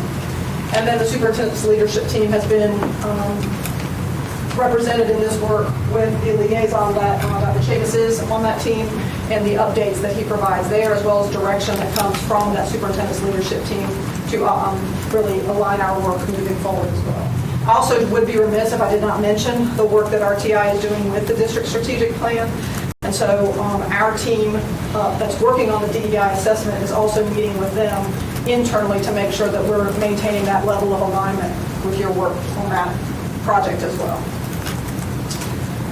So the DEI assessment so far, really want to be clear about what this is and what it's not to the point of communication. First, it's a formative assessment. It's not an indictment on the system. It is kind of a pulse check. Think of it like a pretest in a classroom. It is where are we right now with regard to this policy and with regard to our goals for student achievement, for student outcomes as we begin to operationalize this policy. Different from an audit because, again, an audit would take and really could take years to do in a district the size of Wake County Public Schools. So it's also really important to understand the limiting nature of a formative assessment. It gives us some information, but it's not going to be all the information. As the district works to translate the equity, the DEI assessment into the equity framework, and then uses that to create regulations for your policy, but also uses it to begin deploying professional development, deploying resources, policies, processes, support, then it is going to be hopefully continually improved over time. We've worked very hard to align it. In fact, our questions with all of our stakeholder groups, partners, families, students, staff, and interviews have really been aligned to both the policy language, but also to the results that we've already started to receive, or at least the information we've started to receive. We're collecting qualitative data, and we'll talk about that in a second, and quantitative data, most of which is really publicly available. Some of the most impressionable data for us has really been what we've received from students and families. And just to kind of give a little bit more insight into how we approach that, you should know that there was a school selected for each student interview from each of the 9 attendance areas, and there was a school selected middle and elementary school for family focus groups in each of the attendance areas. Your school leaders have been instrumental and vital in the process of both selecting students and in selecting families. But I think what has been more telling has been the willingness of your families and students to show up to provide information for this work. I can remember one elementary school in the southeastern part of the district, and I believe it's Willow Springs, but I don't want to say if that's not the correct school. I think that's the correct school. But there were so many parents who wanted to be a part of that conversation that we had to bring in other chairs. It was more full than a classroom would have been able to accommodate for smaller students. And these were well over 30 adults that wanted to talk to us about their experience in Wake County Public Schools, talk about their pride in their students and in their system and in their school, and also to talk about the opportunities that there are to support them to educate their students even more effectively. Students reflected what you heard today, very wise and prescient about what they're experiencing and what can be better. So we've looked for trends through all of this qualitative data, and we are as well as the quantitative data, and we are examining the entire system. So really trying to look at, and we'll talk about the different components in a minute, the root causes to the language of the policy. So you all, as you've been discussing the work, for example, on the strategic plan, are looking at all parts of the system and how it can contribute to improving outcomes in general as it aligns with the strategic plan. We're trying to do the same thing so that we can really focus in on the most critical root causes that, if they are shored up, would result in the most significant and expedient increases in student outcomes. Because we can't do everything all at once, and definitely in a system the size of Wake County Public Schools, it's important that you all have priorities moving forward. And as we talk to teachers, that's one of the things that we've heard, is that there's a lot on the plate. And so how are we going to create a framework that allows them to focus in on this work while also recognizing that there are so many obligations on them at this time. So again, just talking about the system and the processes, policy, support, and resources. So what processes are in place right now that are contributing to better outcomes, but what processes are there that might be deterring us from achieving our highest outcomes for all student groups? What policies are in place or are not, or need to be, or need adjustment? What supports and resources are there or need to be there in order to achieve these outcomes? So again, the equity framework's intention is to be aligned unequivocally with the district strategic plan and specific to the development of equity-focused practices so that the equity goals of equity and excellence can be achieved for the district. And as we think about the system assessment, these are kind of the big buckets that we're looking at. First, leadership. It cannot be said enough that your leadership and having a policy in the first place is critical to this work. And we have heard that your staff, your students have really indicated that having a written policy gives them a sense of freedom to pursue this work in a more intentional way. And so, again, leadership cannot be discounted because the leadership sets the direction, and you all are doing that. Also, the strategy, the strategic plan that's being worked on by Dr. Robinson and his team, and will be operationalized throughout the district and hopefully align with the school improvement work that's happening. Work to engage and partner with students and families. You heard students saying today that their voice is critical to the improvement of student achievement. That cannot be said enough. They said it, and that was definitely in line with what we heard from students across all of the focus groups that we conducted with those students. And then your workforce. There's nothing more important than the teacher that's in front of our students every single day. And then second to them, second only to teachers, are your school leaders. And so how do we develop a workforce that represents the diversity of our students, that works to include all of the groups that they are supposed to be serving in their school community, and then also creates equitable outcomes through that inclusion and the diversity that's sitting at the table to make significant decisions about school improvement aligned with the district strategic plan. And so as we look at the assessment, you will see a report that gives you information in each of these kind of large buckets and looks at the data, qualitative and quantitative in each of those areas. Just kind of want to give you an update on who we've talked to and in what numbers at this point. Again, a district the size of Wake County Public Schools is massive, and so having 2 people talk with every possible person in the district is near impossible. Our approach has been to, one, make sure that we are covering each attendance area, because each attendance area is wildly different in its demographics and its culture, but also represents a different, kind of mini demographic in and of itself.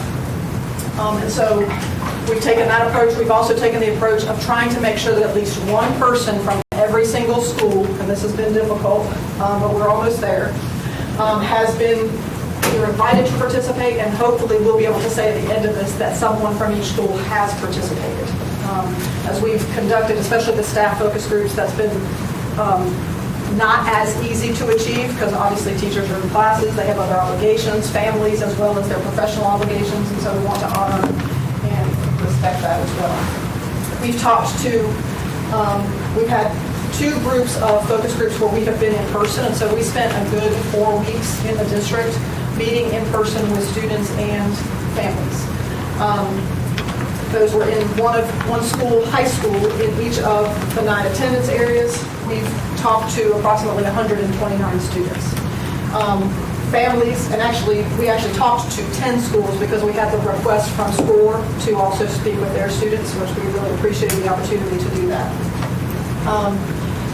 Families, same thing. We met in person with 9 different family groups and have so far met with 113 different family representatives. School staff, we have met now with all of the school staff groups, which includes 2 groups of teachers. We gave 2 options for their engagement. We included student support services specifically because they were so regularly discussed from students. Counselors were elevated as part of the response to our questions around the support that's being provided by the district over and over and over again, so we needed to talk with them. One of them, I think, more telling focus groups was with your classified staff. These are your staff that are the closest to the work in some regards. They're the ones meeting the student on the bus when they begin their experience with Wake County Public Schools every single day, and they're the last person that student sees before they get home to their family. And they are wise. We would do well to hear from them and listen to them. I think we all have learned that lesson well during the pandemic. But they really are have a lot of insight into what resources, services, products, and supports are needed for our students to be their most successful and reach their unbounded potential as you have in your policy. And then finally, leadership. We have met with individually members of your leadership team, and that has really all been driven by the information that we've received in focus groups. And again, I cannot emphasize enough that as we have met with them, that every one of those interviews has been wise, very reflective, and eager and willing to be about this work. And so, again, there's a lot of strengths that we've already identified, and again, many opportunities for improvement. You may ask yourself, how do we decide how these focus groups were going to be created? And what we landed on was, as we selected the schools in each of the attendance areas, we chose those schools that had the outcomes, that had socioeconomic status levels that were among the largest in terms of socioeconomically disadvantaged. And so in a specific area, we would pick the high school that had the highest percentage of free and reduced lunch as the one reportable data set that we could obtain, and we identified schools that way. In those schools, we tried to elevate the voices of students that may not be elevated, or families that may not be elevated as much, but make sure that we covered the demographics of the entire school. It's important to know also that your policy covers more than just what's reported in the student information management system. Your school leaders were excellent in trying to make sure that they not only represented the racial and ethnic diversity of students, the gender diversity of students, but also sexual orientation, disability, really and we know that only because those students self-identified during those focus groups. We did not collect any information about student demographics when they walked in. We only gave information to the principals and asked them to select students, and whoever showed up to us is who we talked to. And so we've been really clear, and it's been important for us to remind students and families that we would not connect any names to any information so that they would be free to talk to us. And they really, again, I've emphasized that their input has been very, very beneficial, I think, and will be beneficial to the district. So you can see there's been quite a diversity of students who participated, and that has been represented visually in front of us, as well as when students shared about their experience in Wake County Public Schools and really identified themselves and their characteristics to us. That has been very helpful to us as well. And so the same for families as well. We do want to acknowledge that obviously there's bias because we're not pulling these students out of a hat. We're not pulling parents out of a hat. We're asking principals to select these folks. I can tell you, though, that your principals took great pains, and assistant principals and school counselors took great pains to make sure these groups were very diverse, as much as or as far as driving families from their homes to the school to participate. And so, again, your staff has put their best foot forward to make sure this assessment is really a quality product. Now, we hope and that we will humbly provide you with a quality product as a result of that work and those efforts. So with that, I will stop and turn it back over to Dr. Chavis, or take any questions that the board may have as we move forward. Our next steps are to, I missed the slide, but maybe not. Oh no, there is another slide, I apologize. The last thing that the first thing that we did at the beginning of the kickoff meeting in December was to ask the very large group of staff members who was there, and families and community members, when you get this framework at the end, what do you want it to look like? What do you want it to be able to deliver to the Wake County Public Schools, to you as a staff member or a family member or community members, but also for our students? So you can see here kind of the themes that emerge from that.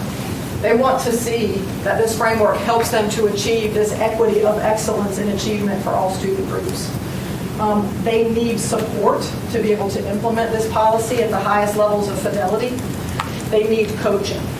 They want to be coached to the point of being uncomfortable with some of these concepts, but also to the point of just not knowing some of the strategies that are going to be the most successful depending on the context of each individual school or for specific student groups. They want to see a development of culture in Wake County Public Schools of shared understanding, responsibility, and accountability for implementing this policy. They want this to be a priority, and they want this priority to endure. And then finally, they want to start seeing that resources are differentiated based on the needs of schools as we move forward into implementation of the policy and to realizing the goals of the district strategic plan. So with that, we have a very, very large ask of us as partners with you all, but we cannot be partnered with a better team than the Office of Equity Affairs. So we stand ready to continue to serve that office and the work that you all are trying to achieve in Wake. Well, I'm certainly impressed by the work that is going on and the great lengths you have gone to make sure that we are hearing from all of the communities that we need to hear from as we build this plan out. So really excited and proud of the work that is going on. So thank you. Thank you for sharing this update. And are there any questions before Ms. Edmonds? Is there still opportunity for families to connect with you to give some input or? Absolutely. Okay. And if we go through. Yes, if you'll go through the Office of Equity Affairs, we'll be glad to. And if we need to host another group, we're happy to do that. We want to make sure that this really reveals information that's going to help you move forward. Thank you. Dr. Amy? In terms of the data gathering from the students and the families, what kind of is it a questionnaire or Yes. what? All of that. Standardized? Yes, they were standardized. Yes, sir. Thank you for the question. the questions we asked of every student group, the same questions for every student group. Now, if there was something that was responded to and we wanted to go a little bit further into something, we may have done that. But really, those questions came directly from the policy. We asked students about their definition of success. We asked families about their definition for success for their students. We asked them what barriers they saw to their achievement. And so we asked them where they felt that they were able to be in classes with people who looked or were like them, shared their same characteristics. It was interesting to hear the responses to that. What experiences do you have in school, for example, where you are able to be with people who are like you? And we use the language of the policy, the groups in the policy. And where do you have opportunities to be in settings or spaces with people who are not like you? It was interesting because as students talked about that, not only did they talk about their own characteristics, but they also talked about their personal affinities for specific content areas. In fact, the Academy of Finance was something that was mentioned by a group of students as a place where both, it was a place where there was not very much diversity, for example, but was definitely a place where they felt a sense of belonging because it was around a subject that they all had an affinity for. And so those questions were standardized, and all of those questions are available to the board for review in the presentations that we use. We tried to standardize the process by having a presentation for each group so that everyone kind of went through the same process. And you said that these the students and families were selected by the principals? Yes. How it works. Okay. Were there students or families that wanted to participate in this, like volunteer to participate in this? It was really more that the principals selected based on the demographics of their school. We told everyone, though, at the beginning, and you can see this in the presentation that we provided to them, everyone had a chance to escape. They didn't want to be a part. So we didn't have anyone take that option, and so everyone was voluntarily there to participate and provide input. Any other questions? I think we have so much to digest here, and I'm just really proud of the work that is going on, so appreciate the time that you've taken to present to us this afternoon, Dr. Chavis and all who are here. So thank you. Thank you so much for allowing us the opportunity to partner.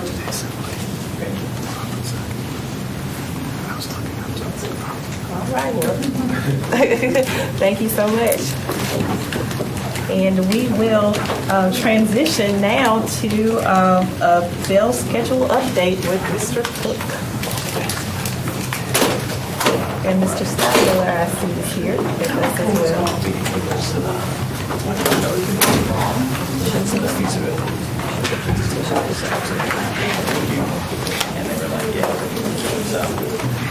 Have to save it and open it rather than.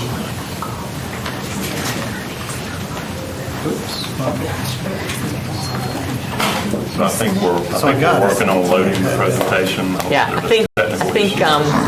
I think since all of you are on your laptops, what Mr. Haggerty had to do and Ms. Ellis had to do was you click to open on the presentation. It's going to ask you to save it to your desktop, and then when you try to open it from a desktop, you're going to have to tell it to open in Adobe. It's not opening, so I'm like I'm dead in the water. Go through a few steps. I'll give you a second to navigate those clicks. And I will mention that, like everybody at the table, I see the clock. And this is an important topic. I think we had already kind of planned on coming back, recognizing that I think 2/3 of this group has not engaged in this conversation. This was going to be a presentation where we're working to ground the 5 who have not engaged in this a couple of times over the last year and a half or 2, but also providing some review where appropriate. Ms. Waters, I'm thinking I'll just suggest maybe a feasible option in terms of time, but I'll defer obviously to you and the group.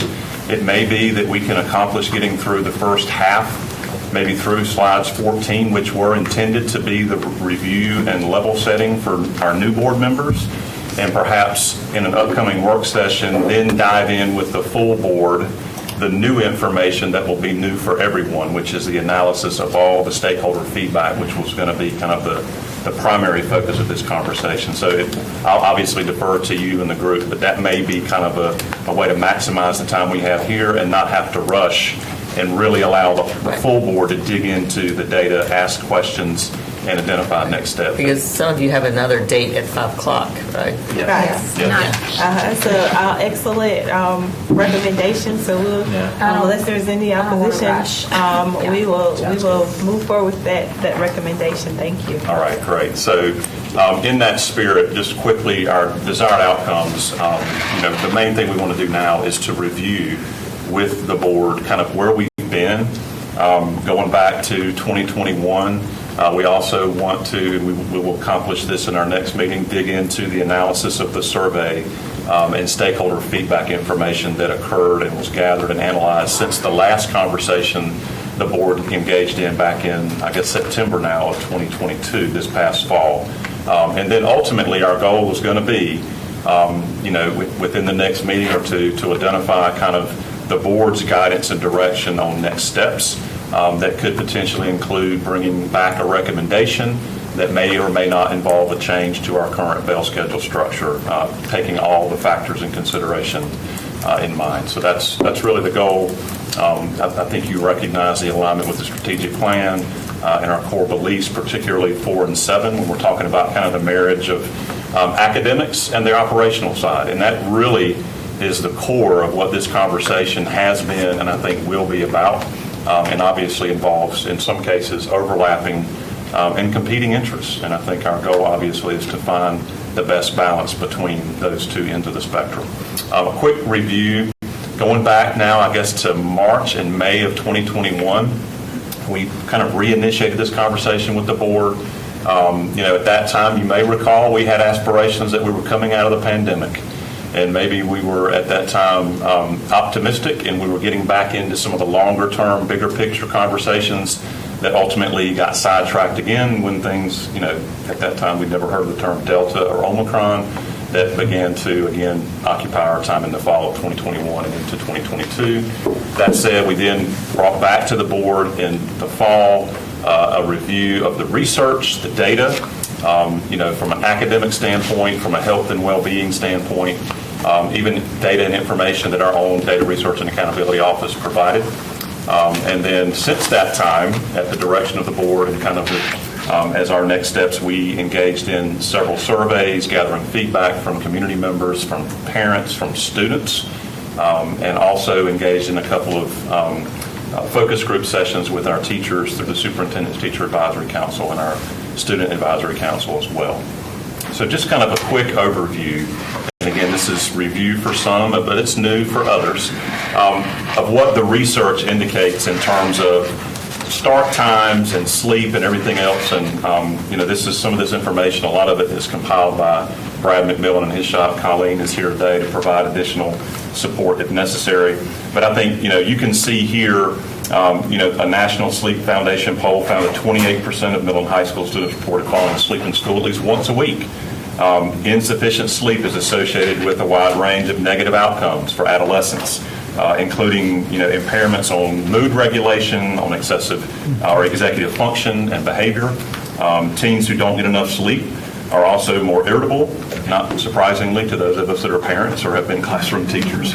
And by the way, the same is probably true with adults, right? And they're also probably like adults, at greater risk for depression, anxiety, et cetera. And those are not, I don't think, surprising findings from what the research tells us. Research also shows that adolescents who are chronically sleep deprived perform poorly in their morning classes, or more poorly in their morning classes, and in their overall performance. They have higher rates of absenteeism and tardiness, and also have a decreased ability to learn and retain new material, and they're not as active in their participation in classrooms. So this is all backed by national research, much of which, by the way, was compiled, if you'll note, I believe on one of our slides, maybe it's an upcoming slide right here.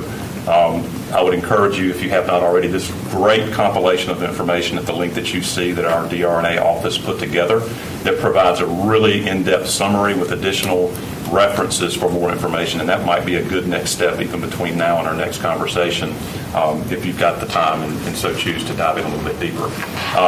So that's kind of the academic side in terms of the sleep piece. I think, not surprisingly, then this slide then shows those that get the sleep that they need and have healthy habits, perform better, show increased positive test scores, higher GPAs, better memory function, demonstrate overall improved physical and mental health. Again, probably not surprisingly.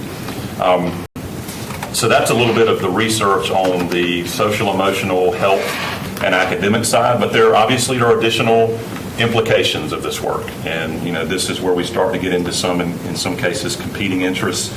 As we continue to discuss and consider our options moving forward, obviously there are implications for parent schedules. Elementary schools beginning earlier could have implications for parents' employment schedules and after-school childcare arrangements. If there's longer in the afternoon when parents are at work, can't get to school to pick kids up.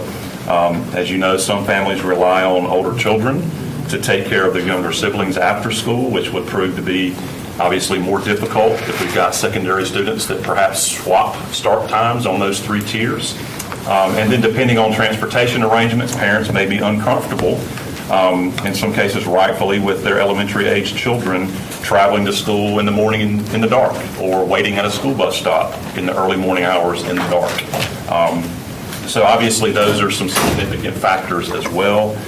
Implications for school staff include those working second jobs and those who provide other student services such as tutoring, coaching, and extracurricular activities after school that obviously by nature would be extended later into the day.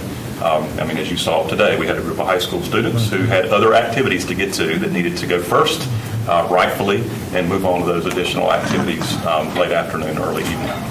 So just a quick recap then of options that we have just referenced as examples, and these are by no means kind of final 1, 2, 3. These are the only things that we can do. They're meant to just kind of illustrate what we could do and what other districts around the country in some instances have been able to implement. Option 1 is just a shift of the current 3-tiered structure to later start times for all levels. I'll share more about that in just a second. Option 2 essentially would swap elementary and high school from the first tier to the third tier and vice versa. We would keep those starting times in the tiers the same. And then option 3 really provides multiple variations where we could, in addition to swapping elementary and high school start times, we could then adjust start times across the 3 tiers as well and move everybody back and flip elementary and high school, which in some cases may resolve some concerns and in some cases may exacerbate others, as we'll, I'm sure, be discussing in our ongoing conversations. So just a quick overview then. This is an example of what option 1 could look like. It keeps the existing tier structure in place and just shifts the times back. You see an example with a 30-minute shift, a 45-minute shift, and a 60-minute shift. You can see how late that would push at the end of the day, which has some implications for discussion and review. I will note that, the research does bear out that even a 30-minute shift later does have positive impact, particularly for teenagers in terms of their sleep patterns and their academic performance and their attendance. And so that's kind of the baseline minimum of what we might consider a shift where we would start to see, at least based on research, potential positive results for academic and attendance outcomes. Example 2, as I mentioned, again, keeps the 3-tiered structure but shifts what level of school is assigned to each. Essentially, this just flips elementary with high school. We'll talk more about some of those pros and cons and implications as well. Just to extend that a little bit further, you see this is option 2. This would allow, on a positive note, this would allow for a later start time for high school students as outlined in some of the research that we see and are recognized. It also, in terms of high-level route modeling outcomes, it can be supportive in terms of transportation. There'd be less wait time for younger students in the afternoon because they'd be on the first tier and their buses would be waiting for them. It probably would minimize, kind of the uncertainty with some of the routes that could be delayed after the second and third tier that, kind of get worse over the course of the day. Shifts where the uncertainty lies. That's right. To the older kids. That's right. Which, again, pick your poison to some degree. Although obviously the flip side of the shortened wait time for elementary is the fact that they're having to come in earlier and potentially, again, would be waiting at bus stops in the morning at an earlier time. And we do know that there are other districts nationally, and in some cases in North Carolina that we are cognizant of that have made the switch and have done so seemingly effectively. So that's another positive, is that we know that it can be done on a three-tiered model. And then here with example 3 again, you see how many variations there could be here. Again, flipping elementary and high from tier 1 to 3 and vice versa. And then we could shift times back for each of those as well, which again could solve some problems but also potentially exacerbate some others.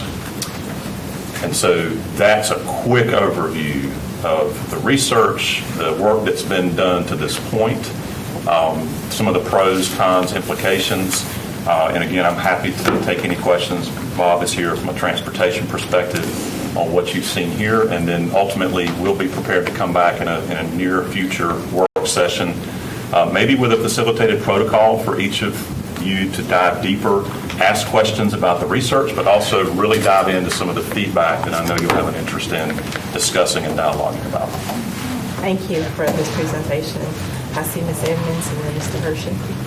Just when we look at this again, if we could include time to discuss slides 1 through 14, because I have questions about what the work that was already done, and we need to move on today, which I appreciate. So Absolutely. if we could please pad that in and not just start here going forward. Yeah, yes, ma'am. Thank you. A 10-minute review is probably not Thank you. sufficient. Yes, ma'am. Yeah, I have like 20 questions, but I'm only going to ask one right now. I know that I can guess answers, but I don't want to guess. This is all transportation. We have 45 minutes between tiers. What would it take to potentially have 30 minutes between tiers? And you don't have to answer that now, but as far as like coming to us with, we would need X amount of bus drivers and X amount of buses, because what I hear is the concern of, like, I don't like the idea of starting little kids getting picked up at 5:45 or however early that would start. And then when we talk about pushing start times to 8, which I think everybody would love, then you hear people saying, well, I've got to get to work, and then we have a 9:45 drop-off time, whether we switch to elementary school or high school. And I didn't know if there was a way to condense the drop-off times between, or if that's just not feasible at all. I can give a brief response. Sure. It certainly would require more resources, it would require more buses, more bus drivers. And an example, kind of, looking at it from a little different perspective, with the situation we're in now, we've analyzed what would happen if we added 10 minutes between each tier. Mm-hmm. Would that alleviate, Right. bus shortage and all of that? And when we looked at 10 minutes, we were able to reduce the number of routes by 52 routes. So that was 10 minutes. And so if you look at a 30-minute change, it would be much more drastic than 52 buses that we would need in addition to what we run today. So. And I'll just add one additional piece as I think about it, that sometimes we lose sight of, is how geographically large Wake County is. 835 square miles, much larger than many of the districts around us, and that mix of urban and rural and highway and infrastructure. We already know that going from one part of the county to another part of the county is an hour at midnight. Yeah. Wait on everything else. Just a quick comment. I mean, I look at this and there's a no-win situation. Correct. And it's, it's like for me in the medical field, it's like, first do no harm. It's like, I gotta think about that, what is the effect of, what action will affect the least harm to the entire population? Because I can see some of the answers where they're saying, I like this because, or I like that because. Everybody has their own reason for liking a certain schedule, but we have to kind of look at it as a whole. So, yeah, I'll have to think about this. And I will just mention quickly, as we're getting to the point down the road where we're looking for a recommendation or want to decide on something, it may not necessarily have to be an all or nothing proposition. I mean, we've got lots of examples where we start pilots with so many other areas. It could be, obviously, feeder patterns and those kinds of things would have to be worked through, but it's feasible, and there's examples of this nationally where we could start with a pilot with whether a new school, a new high school opening, a node somewhere with feeder patterns that could make that work out. So that's another thing that we'll get to eventually as a potential option, where it may not have to be flipping the schedules for 198 schools at the same time. And we could develop our own experiential data and research as we go. That's another potential option. Well, thank you for those additional perspectives, and I'll give the last comment or question to Mr. Swanson as we prepare to wrap up. Thank you. And I'm going to be very, very brief. I guess for next time, as we're going through this, I think for me it would be helpful to kind of see what feedback parents have stated. I think that's going to be a big determining factor for me to see what folks are thinking, because I think sitting on this side, it's easy for me to say, this makes logical sense, but in all actuality, how's that really going to impact our families, and also knowing the amount of resources we're going to need for bus drivers to fully execute whatever plan we decide to go with. And I do know that regardless of which direction we go into, there's going to be some pros and cons no matter what we decide. So to Dr. Ng's point, I think so thank you. Yes, sir. So thank you for condensing that, giving us a preview, and we'll look forward to more dialogue and more information at an upcoming work session. And so, I'm sorry, That's Ms. okay. Caulfield. That's okay. I was kind of adding on to what they said, so that's all right. I'll save it for next time. Pardon me, I'm That's sorry, okay. I missed you. I guess we will entertain a motion to adjourn. So moved. Second. Okay, all in favor? Aye. So thank you. Thank you.